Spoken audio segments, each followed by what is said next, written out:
In 1922, a group of explorers in the Sahara stumbled upon a peculiar sight: a camel thriving without water for weeks.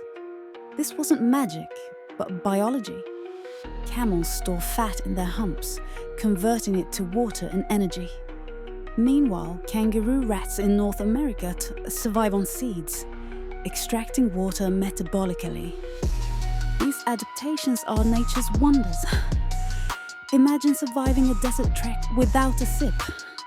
Such resilience inspired the 1940s military to study these animals for survival tactics.